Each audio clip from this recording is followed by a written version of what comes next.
Hi, it's Kipin Lobates here, and today I'm going to try to explain the interplanetary file system as briefly as possible.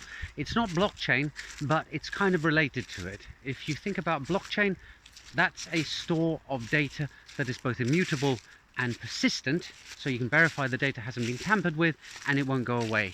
The interplanetary file system offers one of those two things. It doesn't offer persistence, because if no one hosts the file then it's gone.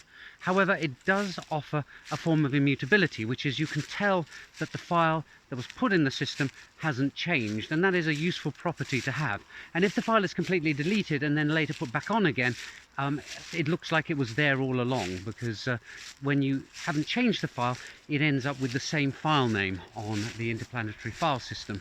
Now, to fully understand the IPFS, you need to understand how file system works, and I'm going to simplify a bit here, but here's a basic tutorial on file systems. You have a bunch of files on your hard drive, and because it's computers, they are each just a sequence of ones and zeros. So you might have a file that is an image, a picture that you took, that starts at one point, and you have a whole bunch of zeros going on to another point, and that's your image. And then your next file might be a text file where you wrote a note to yourself. So that starts at another point on the hard drive, ones and zeros, and stops at another point, and so on for all your files. Now, the thing is, if you have all these raw lots of ones and zeros on your hard drive, you don't know which one is which, where one file starts and the other one stops. So you have a file system for that. And the file system is basically a table that says, here's a name I've given to the file, for example, myholiday.jpg and mynotes.txt, and the file starts here on the hard drive and ends here on the hard drive. So it's kind of a lookup, where when you want to extract a file from your hard drive, the file system handles all the keeping track of where all the ones and zeros for each file actually are and what they're called. And then to be able to organize them, file systems provide folders so that you can group files, but that's just a presentation layer for you. Underneath, it's just chunks of ones and zeros that represent different things, and you want to remember what they are, or rather the file system does it for you. Now, what the interplanetary file system does is it doesn't care about the file name that you want to give the file. It cares that the data in the file stays consistent. So if you have a bunch of ones and zeros that represent a picture of your cat, and you upload it to the interplanetary file system, it doesn't have the name mycat.jpg anymore. It ends up with what look like a random string of numbers and letters. And the reason for that is the IPFS creates the name for your file by looking at the data in it and doing something called hashing it. And in my book, in fact, I discuss hash functions. So if you want to understand them in detail, go to my book, Move Over Brokers, Here Comes the Blockchain. But simply put, a hash function takes as its input a bunch of binary data and uses a deterministic but unpredictable method in order to create a fixed length output. So, for example, in Bitcoin, the SHA-256 hash is used a lot. It produces a 256-bit output. And then the interplanetary file system uses something called base58 to represent that hash output in a more readable manner. And you end up with a file name that has no bearing on the content of the file, but at least it's going to be constant for that particular file. So if it's the same JPEG of your cat, and anybody decides to get a copy of that and upload it to the interplanetary file system, they'll end up with the same file name. So that's what guarantees you the immutability of your data on the IPFS. If it's the same data, it will have the same name. It's quite neat, really.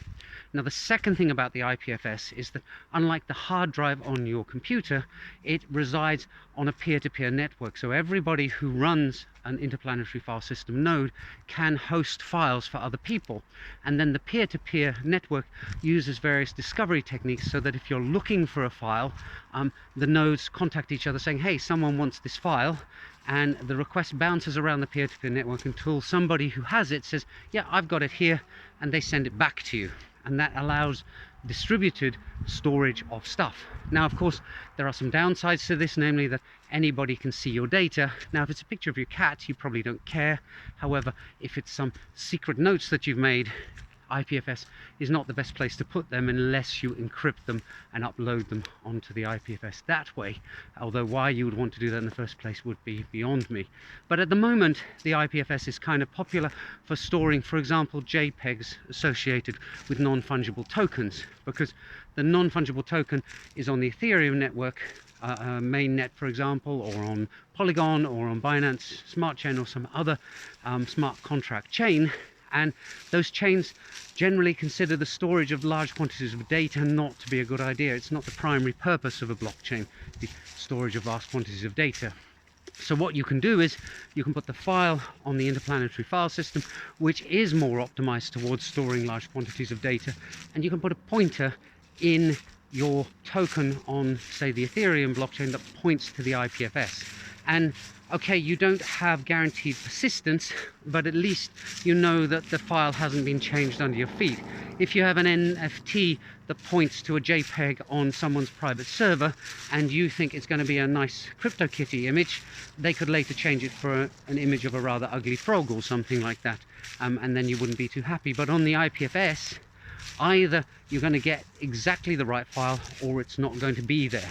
And that means that if you buy the NFT, you can then download the file off the IPFS, keep a copy for yourself, and then upload it yourself on your own IPFS server. Or if other people are hosting it for you and you discover one day that they've given up and they're gone, well, then you can upload it yourself and it'll reappear exactly in the form that it was before. So it's not got persistence, but it's got immutability. You know it's going to be the right file, and there are techniques you can use to improve the chance of the file persisting over time.